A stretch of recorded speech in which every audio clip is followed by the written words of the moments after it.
Hello everyone, Tina here. I hope you're having a wonderful day. Thank you so much for joining me.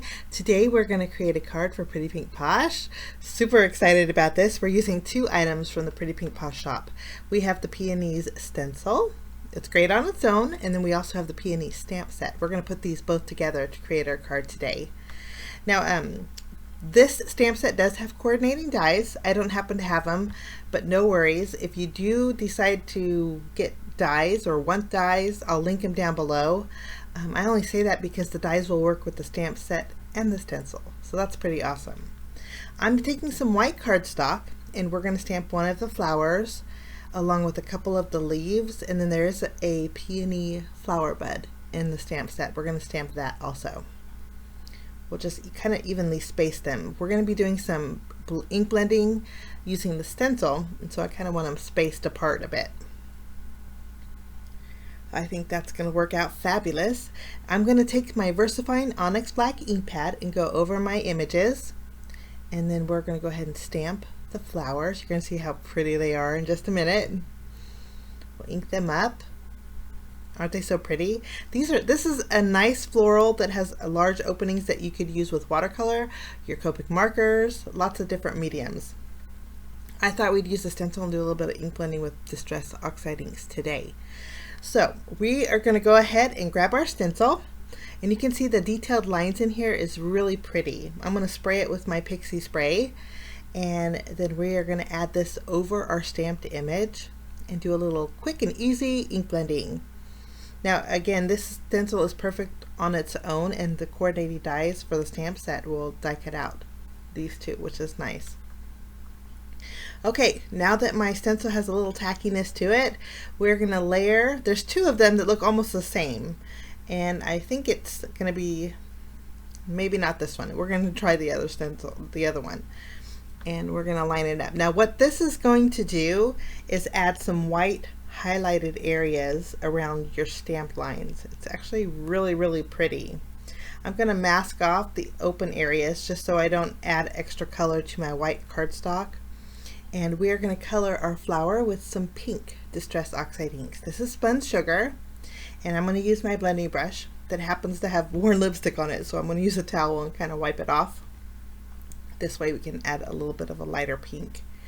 We're going to lightly go over our flower.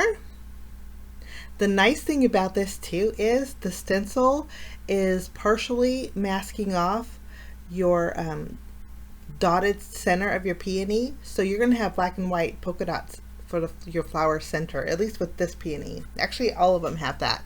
It's really pretty.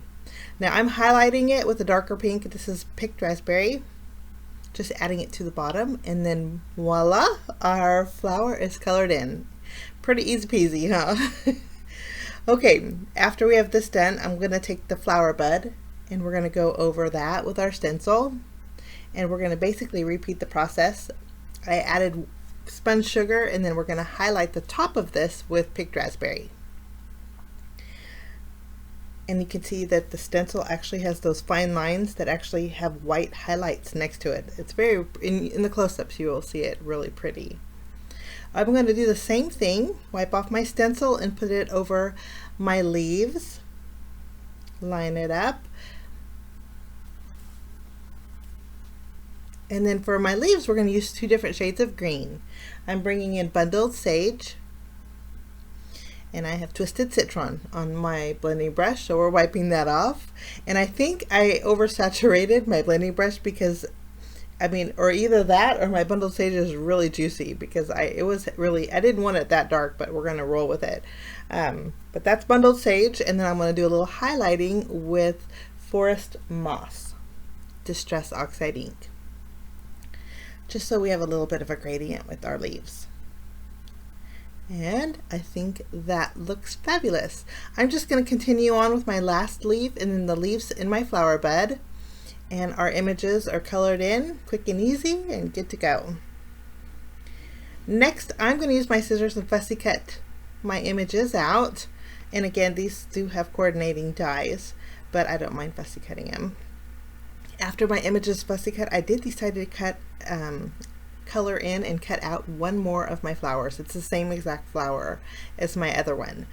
So we have two of those larger flowers. Now we're going to bring in a piece of white cardstock, and we're going to use a die from the Stitched Borders 3 die set. This cuts out like a ribbon type panel that has stitch detail on the top and then on the bottom. What I did was die cut out a whole bunch of strips. Now I wanted them the width of my panel, which happens to be 4 inches by 5 1/4, and so I thought we would do a little bit of like a herringbone effect with our stitch panel.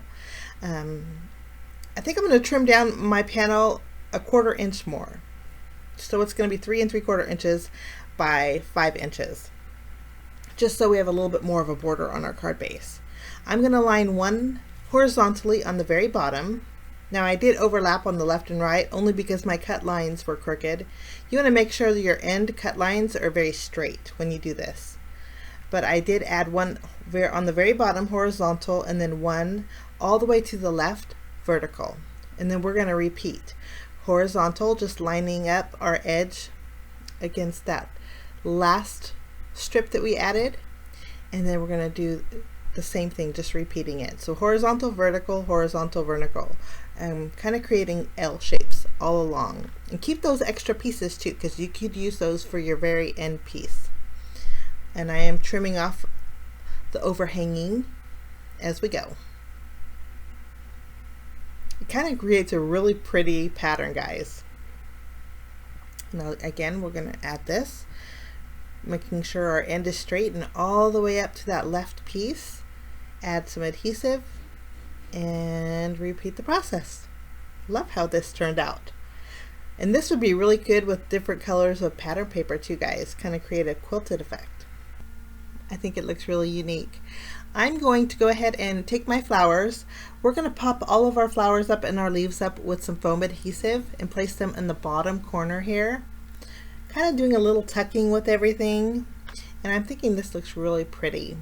I'm going to flip over my panel and add, there is overhanging. I'm going to leave it overhanging because we have a little wiggle room since our panel is slightly smaller than our card base. But I'm going to pop it up with foam adhesive. We're going to remove the release paper, and then we'll add our panel to an A2 size card base. That one's a little tricky.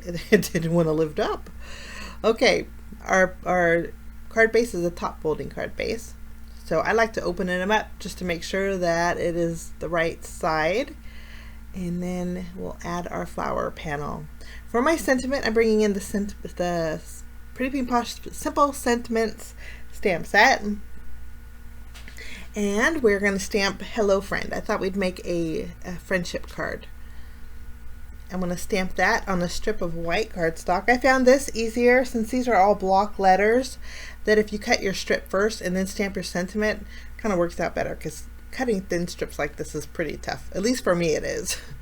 I'm going to use my scissors, block it off, and then I am going to flip it over and add some foam adhesive behind it. We're going to pop this up on our card too.